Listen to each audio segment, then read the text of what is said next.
Hi అండి, welcome to Tejas kitchen. ఈరోజైతే నేను చేపల పులుసు చేసి చూపించబోతున్నానండి. చేపల పులుసు ఎప్పుడు కూడా స్టీల్ గిన్నెల్లోనే వేసుకోవాలండి. ఇలాగా సిల్వర్ వాటిలో అలాంటి వాటిలో వేయబాకండి, ఎందుకంటే చింతపండు వాడతాం కాబట్టి. ముందుగా అయితే బాండి పెట్టుకొని అందులో తగినంత నూనె పూసుకోవాలండి. ఎక్కువ వేసుకున్నా కూడా అంత బాగోదన్నమాట. అయితే ఏ పులుసు కూరలో అయినా సరే కంపల్సరీ మెంతులు వేయాలండి. అది వెజ్ అయినా సరే నాన్ వెజ్ అయినా సరే మెంతులు వేసుకుంటే టేస్ట్ చాలా బాగుంటుందన్నమాట. అలాగే కొంచెం ఆవాలు కూడా వేసుకోవచ్చు, అలాగే కొంచెం జీలకర్ర వేసుకోవాలండి. ఈ వెజ్ కూరల్లో ఏంటంటే కొంచెం ఎక్కువ వేసుకున్న పోపు బాగుంటుంది, కానీ నాన్ వెజ్ అయ్యేసరికి కొంచెం కొంచెమే చిటికెడు అంత వేసుకుంటే ఏంటంటే ఆ ఫ్లేవర్ స్టార్టింగ్ తగులుతుంది అనమాట.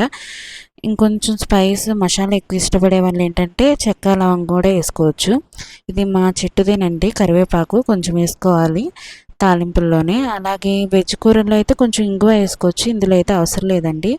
పచ్చిమిరపకాయలు ఇలా నూనెలో వేస్తే ఏంటంటే ఆ ఘాటు చాలా బాగుంటుందన్నమాట. తర్వాత అయితే ఉల్లిపాయలు కూడా వేసేసుకోవాలండి.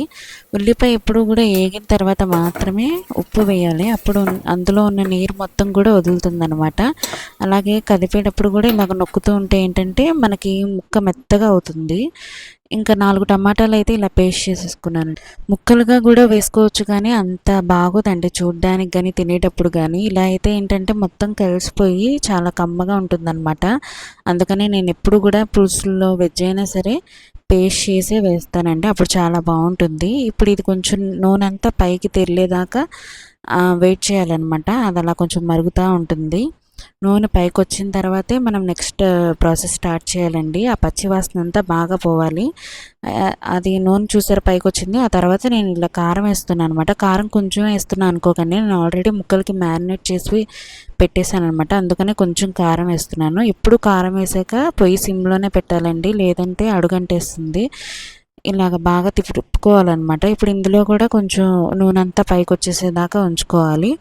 ఆ తర్వాతనే మనం నెక్స్ట్ ప్రాసెస్కి వెళ్ళాలన్నమాట. పక్కన రైస్ కూడా పెట్టేశానండి, అయిపోవచ్చింది, ఇంకా మూత పెట్టేయడమే.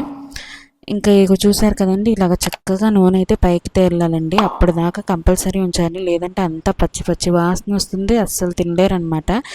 ఇలా చూసారా, సిమ్లో పెట్టకపోతే ఏంటంటే కారం వేసాక అడుగంటేస్తుంది అనమాట. అందుకని ఎప్పుడు తిప్పుకుంటూ ఉండాలి, అలాగే సిమ్లోనూ పెట్టాలి. కారం వేసిన తర్వాత మర్చిపోకుండా ఈ ప్రాసెస్ అయితే చేయండి. ఇలాగ చక్కగా నూనె అయితే పైకి తేలాలన్నమాట. కనిపిస్తుంది కదా, ఇలా నొక్కితే నూనె మొత్తం ఇలా కనిపించాలి. అప్పటి వరకు వెయిట్ చేయాల్సిందే అండి. ఆ తర్వాత ముందుగా మనం నానబెట్టుకున్న చింతపండు ఉంటుంది కదండి, ఆ పులుసు మొత్తం పోసేసుకోవాలన్నమాట. ఇంకా దీన్ని బాగా తెరలనివ్వాలండి, బుడగలంతా వచ్చేదాకా బాగా తెరిలితే అప్పుడు చాలా బాగుంటుంది అనమాట. ఆ స్టేజ్లో మనం ముందుగా మ్యారినేట్ చేసుకొని ఉంటాం కదండి, ఇగో చూసారు కదా, ఇలాగ తెరలాలన్నమాట బాగా పులుసు. అప్పటికే కమ్మటి వాసన వస్తుందండి. ఇంకా ఇలాగ తెరులుతూ ఉన్నప్పుడు ఏంటంటే మనం మ్యారినేట్ చేసుకున్నాం కదండి, ఇందులో నేనేం వేయలేదండి. అల్లం వెల్లుల్లి పేస్ట్, ఉప్పు, పసుపు, కారం వేసి పెట్టాను అంతే. లైట్గా వేసాను కారం, ఎందుకంటే నేను దగ్గర పులుసులో కూడా వేసాను కదా, అందుకని కొంచెం మీకు తెల్లగా కనిపిస్తుంది.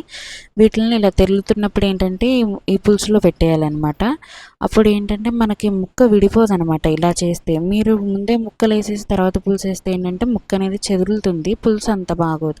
ఇలా చేసి చూడండి, చాలా బాగుంటుంది. ఇంకా ఈ లాస్ట్లో కొంచెం కొత్తిమీర, కరివేపాకు, మసాలా